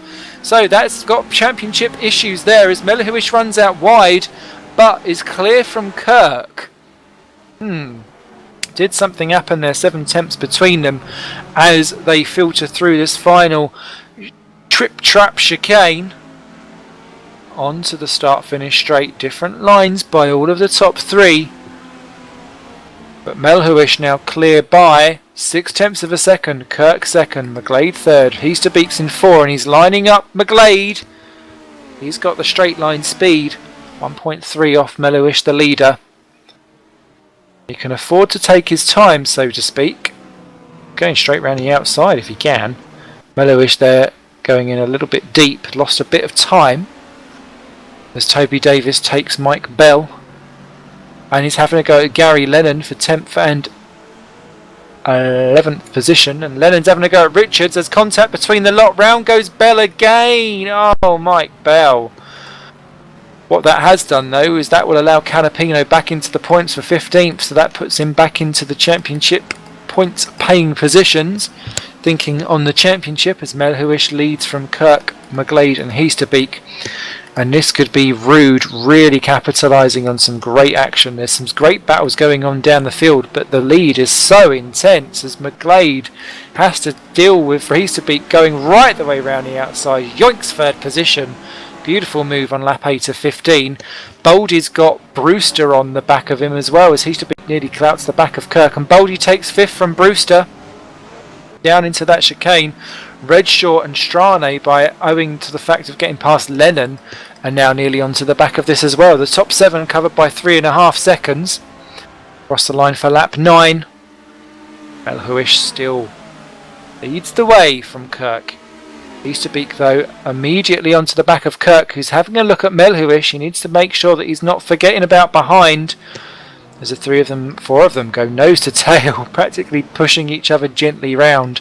After you, sir. No, after you. Oh, Davis and De Vries have collected each other. Davis in a spin somehow manages to end up spinning round the corner. That was epic there from Toby. And he keeps 10th position as back up front. What's going on? That's Heasterbeek and McGlade side by side for 3rd. De Vries keeps that 9th from Davis, by the way. And that is Rude keeping 3rd just about. So Holm is 12th, Canapino 14th. We're thinking of the championship and all its connotations. And now Rude Heasterbeek having a look at Kirk. Oh, look at McGlade right the way down the outside. I think that was more out of scared from Boldy than anything else, but it may actually put him at a disadvantage because now Boldy has got a good run onto this mini back straight. This was where he took Brewster. He doesn't get it this time by as Matt Richards loses out several positions and drops behind Adrian Holm. Retaking it back again. Onto the front straight then, lap 9. Completed of 15. Melhuish half a second clear of Kirk, but Kirk has now really got to watch out because the vodbull of Rude Heasterbeek is all over the back of him. And, well, Kirk busy going for the lead. That stops Heasterbeek. Look at Boldy. Boldy's just going steaming in. McGlade has to take evasive action. Boldy then spins it nearly on the exit. That allows McGlade to retake 4th. Look at Redshaw and Brewster on it. Redshaw's going to take the pair of them. Goes past Brewster and Boldy at the same time. Up front, Heasterbeek having a go at Kirk. Didn't get it done. But what that has allowed is Lewis Redshaw now to get onto the back of this. Boldy shuffles down one. Brewster and Strane are both there. De Vries is keeping Davis off the back of this battle. So it's an 8-car train for the lead. 2.8 seconds separates the lot of them. You can't get better racing than this. I dare you to find better racing than what we get in terms of touring car shenanigans here at ITC. Superb stuff. Lap 10 then a 15 here at the Rockingham UK circuit. Going through this final chicane and onto the banking. Here's a famous circuit. McGlade looks a bit wrong-footed coming out from the final corner. I think Redshaw will dive through the inside, and indeed he's done it straight away. Up into 4th position. Lewis McGlade may now find himself being a bit shuffled unless he can get back in the racing line. Indeed he does. Heasterbeek practically pushing Kirk round though. This could be the one. Kirk can see it coming. Heasterbeek dives up into 2nd position. Now Simon Melhuish will have to really earn his chops if he's going to do anything to keep Rude Heasterbeek behind, as he's immediately onto the back of the Nijo Racing driver. He's done superbly well to get this far up. I don't think anyone expected Melhuish to be battling away for the lead positions at this rate. Canapino's had another spin and is down to 19th position, so he's not in the points. And that is vital for Rude Heasterbeek, who's now in 2nd. Davis is in 10th, and Holmes got round Lennon and is up to 11th. So THR is scoring minor points. Rude Heasterbeek is about to go into the big time with some major points here. And this could swing the championship very much in his favour. Overall, as Melhuish different line and 2 wheels on the grass, that could well cause an issue. A little bit of unsettledness. Heasterbeek wisely waiting. I think he thinks, I'll get you down the straight, mate. Behind, Boldy was having a go at McGlade but didn't get it done either. As on to the front straight then, we've got a battle for 1st, a battle for 3rd and a battle for 5th position. 2x2x2. Rain starting to fall as well here at Rockingham. I see spits of rain. This couldn't have come at a more tantalising time here as Melhuish goes to the inside. Heasterbeek's going to try and go right the way round the outside. Redshaw's trying to do the same on Kirk. Heasterbeek gives him all the available space. Melhuish keeps the lead. Kirk keeps 3rd, or does he? It looks like Redshaw's a bit alongside. Contact between the two. Kirk's got the inside. Redshaw runs out wide and loses 3rd position. Kirk gets it back. McGlade is about to lose 5th to Boldy because he's going to be forced out wide. Oh, Redshaw's round! Redshaw's round. That's the end of that for him. He won't be winning this race, as it is Melhuish now. All over him is Rude Heasterbeek with the spitting of rain continuing. Never has the pressure mounted so high on the Englishman ex-cameraman extraordinaire, getting himself back behind the racing wheel. And what a reverse grid win this could be. Canapino's out. Canapino's disconnected. What a shame for the Vodball driver as Sven de Vries takes Brewster for 8th position. So Canapino will definitely not be scoring here today.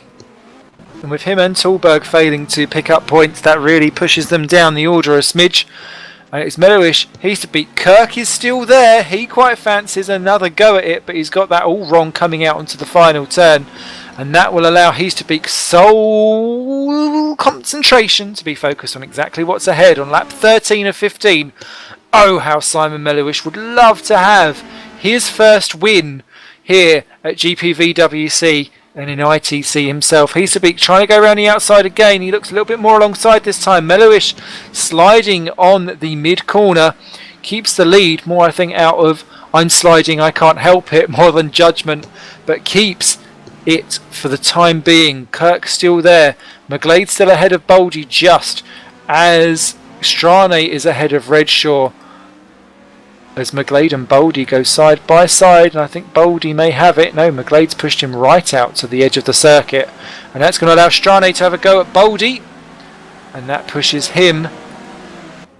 Ooh, is he going to get 5th? No, he's not. Boldy keeps it for the time being. Redshaw to Fries, Brewster and Davis now onto the back, just 5.8 off as Heasterbeek has another lunge at Melowish. As he tries to do the cutback, he's got to be careful because Kirk's waiting in the wings and he's waiting for it all to go horribly wrong as Melowish desperately tries to keep Heasterbeek in the Vodball behind. Boldy's got round McGlade though, and that could add added pressure onto it because McGlade was the bottle cork holding the others behind. He's now let one of them through. With Strane, Redshaw, De Vries and co all waiting in the wings, that could well be a untimely let through there as Heasterbeek. What's he going to do this time? He's tried the outside several times in a row. When's he going to go for the inside as we lose Bart de Vos, who's just disconnected as well? That's 4 out. Heasterbeek again, this time for the outside, and that's the grass! Oh dearie me, can Kirk capitalise? No, he can't. Redshaw capitalises on De Vries though and moves up into 7th position, or does he? De Vries gets it back and takes 6th. Strane is going to try and push Redshaw down to 8th, and I think he's going to do it as well, amazingly. As they go round the first of the corners, can Redshaw cling on round the outside? Yes, he can, and he'll retake 7th. All a bit daring do down there with Davis, Holm, Junt, Lennon, Bell, Lennon and Mason, your final point scorer at the moment. Heasterbeek again onto the back. One more lap after this. Can Simon Melowish do it? This is Heasterbeek. He's going down the outside. It's brave if he can do it. And Melowish there pushes him right off the track. That's a bit naughty by Mr. Melowish. Using all of the track and the escape road and a smidgy bit more. And someone's off. It's Lewis McGlade. He's dropped down to 11th position. That's a real shame for him in the era stream. As Melowish comes on to the start-finish straight for the final but one time. Last lap. Can Nijo do it? Can Simon Melowish defend for one final lap against Ruud Heasterbeek and take his first win? Kirk's not close enough to have a go. Boldy's having a go at Kirk, and that could well in turn cause issues for the front two as Heasterbeek tries the same move again. It's not worked for 4 laps, mate. It's not going to work for a 5th. Try something new, and this could be the new if he's going to get a good traction. Look at Melowish there. He pulls across, then he goes back to the racing line. He's using all of the track well within. Oh, someone's round. It's McGlade. He's spun again, and that's going to lose him down to 12th place potentially. Yeah, so I think we could see a Ruud Heasterbeeker sticking his beak where it doesn't belong. He's getting frustrated, and we saw this at round 2 with Davis or Holm, whichever one it was, and could we see another one? This is where he likes to do a late lunge here before. Melowish has it covered. Look at Kirk! Kirk goes for it, steaming through. Oh dearie me, that may well have cost him the podium though. Oh, Boldy! Oh my goodness me, Kirk pushed him into the wall. There was nowhere for him to go, but he didn't back out either. And here comes Heasterbeek for the lead into the final chicane. Are they going to make it? Melowish keeps just ahead as he got the traction on the exit. It's going to be a formation flying lights to flag finish. And Simon Melowish crosses the line. Hazebeek flashes his lights. It doesn't matter, mate. You've lost. Simon Mellowish wins for Nijo. What an absolute turn-up for the books. I told you that a new winner would be crowned tonight, potentially, but I didn't think it would be him. Hazebeek is second. Kirk gets the podium for third. Sven de Vries in 4. Strane 5. Redshaw 6. Boldy 7. Brewster 8. Davis 9. Holm 10. And Boldy there, I'm surprised there was a car left because he smacked right into the barrier. Went spearing off. Junt 11, McGlade 12, what a shame. Bell 13, Lennon 14, Mason another point in 15, Richard 16 outside of it. Then Williams, Palm, Morby and Simmons gets 20th there. Good effort for the Optimums ahead of teammate Asaklimph crossing the line now 21. Hinds 22, Williamson 23, Olsen's binned it and crossed the line in 24th. Like he's crashed across over the line, a bit weird there. Parker is crawling across the line in 25th. I think there's been an accident or he's run out of fuel, I'm not sure. Tyrone Frith gets 26th position, unsure of what he should do when he crossed over the line. Quintin Plain is our final finisher in 27th. Again unlapped there. The TTF's rounding out the field. Our retirements all disconnects.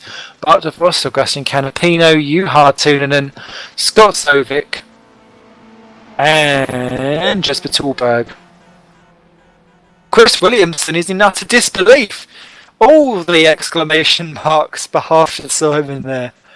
Amazing, amazing, amazing.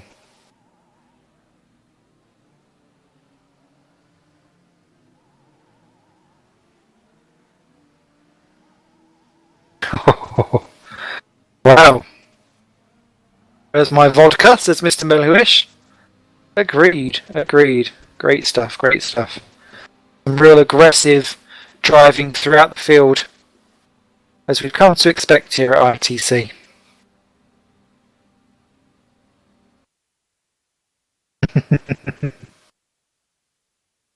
All the crazy cats, all the crazy cats.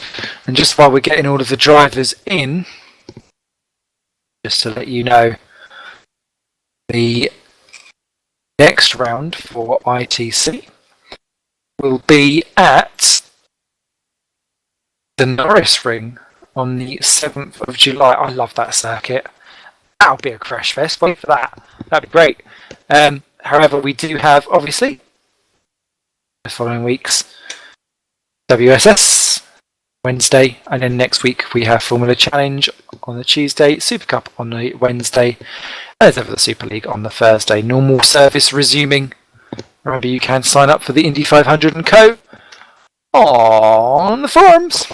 And let's start off with some of our podium talent, of which there are several here this evening. Let's start off with Race 1's winner, Eric Strane, who had a fantastic Race 1, and there was some really great strategic driving from you by boxing in other cars and then getting past them. I was really impressed. Yeah, it worked to my advantage, I think. That was kind of the plan all along, and it finally all paid out. And I was just saying, actually, that your team, when you're not racing, they're not grabbing all of the points, but when you are, they're boosting themselves right up the standing orders, and with your win and with all the other points that you've gained today, I think you leap up about 3 or 4 constructors' positions. So you must be having a very pleased team boss. I hope not. He was very pleased with this. Otherwise, then he's expecting too much of me. But yeah, hopefully this is what he needs. Try to jump him up a bit in the team's championship. And will you be back for some other rounds? Because you're diving in and out of this championship as and when you can. So what else you've got planned? Yes, I'm certainly planning on showing up for the remainder of the season now. As long as I can, then and as long as I have a ride, then I will. Great stuff. Well, I look forward to seeing Mr. Eric out there battling for more podiums, etc. And getting ITF1 some more wins. And obviously that's your first win of the season as well. So I think extra champagne's required for that one. Yeah, apart from the fact I'm underage, but yeah, sure. Okay. No one will tell. No one will tell. Oh, okay. Excellent. Enjoy. Then moving on to Race 2's winner, which is Adrian Holm. Yes. I always forgot. I was like, it was a THR, but which order did they come in? I should know this by now. And you had a bit of a topsy-turvy evening with the starting on the wets for race 1, which looked like it was going to work earlier on, and then faded back a little bit through race 1. But then race 2, you certainly showed your chops. Yeah, in race 1 we were cheering the first couple of laps, then lots of tears at the end there when it didn't work out. So did what we could, still got away with a top 10, I believe, for both cars. Can't remember. Second race, made a good start, and everybody just braked early into turn 1, and I just went around the outside and passed like 3 cars. So that made it a lot easier. And I didn't think I would catch Redshaw, but he was a bit too aggressive on the old tire wear, so eventually caught up and could pass him. Unfortunately, he spun, but a 1-2 instead for THR, so it was a good result in that one. Race 3, 45 kilos, P16 at the start. Knew it was going to be a bit crazy, and it turned out to be as well. Big apology to Matt Richards. Kind of turned him around in the last chicane. He was about to save it, and then I forgot to brake because he was obviously slowing down and just finished the job really. So big apologies to him, but all in all a good evening for me and Teacher. Definitely, and I think one of the big takeaways that you've got is that Augustin Canapino disconnected from race 3 and so didn't score, and had a disconnection from race 2 as well. And so, as he was your nearest championship rival and he scored a lot less, your other 2 big rivals, because Tallberg also ran into issues, you had Davis, who scored roughly around where you are, and Heasterbeek, who did gain on you in round 3. So they're slowly falling by the wayside. Have you got who do you consider to be your biggest rival now for the remainder of the season? Too early to tell. We're only halfway through yet, so still a huge amount of points available. So very difficult to tell. Any of the top 6 cars could still, if they have a couple of great rounds, they're up there as well. So you just gotta keep chugging away and do your best all the time. So yeah, it's tricky. Oh, best of luck. That was a very, very nice answer. That was. No, thank you. No naming and shaming. Congratulations, well done. Thanks. On to the second placed man in that race. And I made a lot out of the broadcast actually of where you were in a situation there, Toby, to Adrian, your teammate, because obviously there's a lot of team rivalry going on there. Well, I wouldn't say rivalry though, Simon. It's not really a rivalry, so to speak. It's more just we happen to be as good as each other. Sorry, I didn't let you finish the question. Carry on. That's a rivalry in my book, Toby. But no, what it is because obviously where you've had the unfortunate disconnects in the earlier races, it's like you need to slowly catchy monkey just edging some of the points over time. And so with race 2, when Adrian won, I was like, oh no, bad for Toby, it's bad for Toby's. But you did keep ahead in race 3, which kind of negated a lot of the issues. So how do you deal with that? Are you looking at certain drivers where you go, right, as long as I'm ahead of him, I'm gaining back up on the things that I've lost earlier on? Or do you just go, no, I want the wins, thanks? Yeah, the title was not really in question from sort of a few rounds ago, really. My own downfall as well cost myself a few points through penalties. So all of which are deserved, by the way.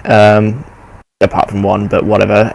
But anyway, the point is that it's been my own downfall as to why I'm not fighting for the championship. However, it's cracking that we are obviously still 2 of the fastest cars and able to do a good job despite people trying to attack you from all sides. It felt like in race 3, but there you go. Great. And so looking for Norris Ring's next one up. How do you feel about that one? Yeah, good. Yeah, I was in a good frame of mind before this particular round, and then obviously someone tried to wind me up. So let's hope that doesn't happen at Norris Ring, and I don't go into race 1 with my head exploding. But there you go. It is what it is. No mind games, no mind games! Let's get it going, Okay, well, best of luck, and we shall see you at the old Norrisy ring. Good job, by the way, with the 24-hour broadcast. Thoroughly impressive that you managed to stay for the vast majority of it. Yes, I shouldn't have called for that 15-minute break so that I could just kind of go nom, nom, and then go. So Turned into a 6-hour, didn't it? It did. It's just when I woke up and saw the text from Dave saying, "This is far longer than 15 minutes, Simon." Typical Dave text. Nice. So yeah, Right. no, thank you. The hashtag later. Oh yeah. Then on to the Shock Race 3 winner, Mr. Simon Mellowish himself.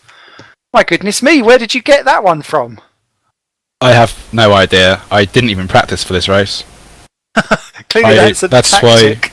That's why I didn't do qualifying, because I didn't have a setup or anything. I just picked a random track from previous races, used it and thought that'll do, and then turned out it was actually good. And you were defending really, really aggressively in with Rude Heasterbeak at the end, as they were all kind of marching in, and you was getting a proper little Simon train behind you. Did at any point did you think, oh god, this is just going to be going, I'm going to tumble down the field, or I'm going to have contact, or it's going to be a disaster? Yeah, well, I had nothing to lose. I'm not in the championship or anything. I've had a pretty poor season. Started off well and then went downhill because I stopped practicing, so I've fallen out of love with R Factor 1. And then I just thought, screw it, I've got nothing to lose, so I just tried to hang on as long as possible, so my tyres were pretty much gone by the last 3 or 4 laps. But luckily the areas where Rude was quicker than me, I was able to stop him from getting a big advantage to go by me, so it was all good in the end. Yeah, he was doing the whole because he seemed to have an infinity of trying to pass you around the outside, and you'd clearly seen that one coming. It was like nope, going out wide. So it was great driving from you. So well done. What are you going to do to celebrate? Pass out. I don't know. It's it's quite warm in this room I'm in right now, so I think I have to go find something cold, like something like vodka or something. I don't know. Ice cream vodka sounds like a plan. Well done, mate. That would be awesome, yeah. Enjoy. Thank you. And then on to Mr. Podium, Mr. Kirk himself, and that is, you started off the season with 2 9th positions, and then it's all gone a little bit wayward for most of it since then, but that pole position, you're the only person to actually get off the racing line from pole position without actually having a dog of a start, and was doing really, really well, and managed to convert into a podium, so you must be really pleased with yourself. I've had an awful season. Like, I don't think I've suffered as much bad luck in a streak in one season as this season. And, you know, I got to say sorry to Ilya for that, because I was joining with a plan of getting podiums and whatnot on a regular basis, and it just wasn't happening. Before today, I think I've been spun in about 60 or 70% of the races which I've been taking part in. But I've got to say thanks to Mr. Andreas Waters for giving me the seat for tonight. I do have plans, hopefully they're going ahead for future rounds and whatnot. But I tell you what, I came back from my nan's funeral today, hopped straight into qualifying, no practice at all, and first podium of the season, second podium of overall, just got to dedicate it to her, because even with choppiness on my screen and horrible lack of practice, I was able to pull through, and so thank you to all those people, and yeah, quite happy and a bit emotional, really. Awesome. Well, it sounds like it's much well deserved, mate, so you should go enjoy it and have a toast to her from us. Thank you. I'm having a kebab. That is just as equally as amazing as well. All sorted. A Kirky kebab, there we go. Yeah. That sounds like something probably you'd order out of a sex shop, but I am down with that. Well, congratulations to all of our podium winners and to all of the point scorers. That was an absolutely epic event and evening of entertainment. Great to have you all with us. Thank you to your tweets and comments. Thanks to Dave Carr-Smith, who is cameraman extraordinaire as well as race director. We'll look forward to seeing you for WSS. I believe that's this Wednesday, with the usual career ladders following on the following Tuesday, Wednesday and Thursday. Sadly, I won't be with you for the Super League on Thursday, so I shall leave you in the capable hands of Mr. Matthew Williams. Do not call me part-timer. This is the first This is the first race that I've not commentated on that I've said that I'll be able to do since 2009. It ripped from my bosom, Mr. Carsmith. Ripped from my ample, very ample bosom. So, you guys will take care, and I'll see you in a bit. Toodles!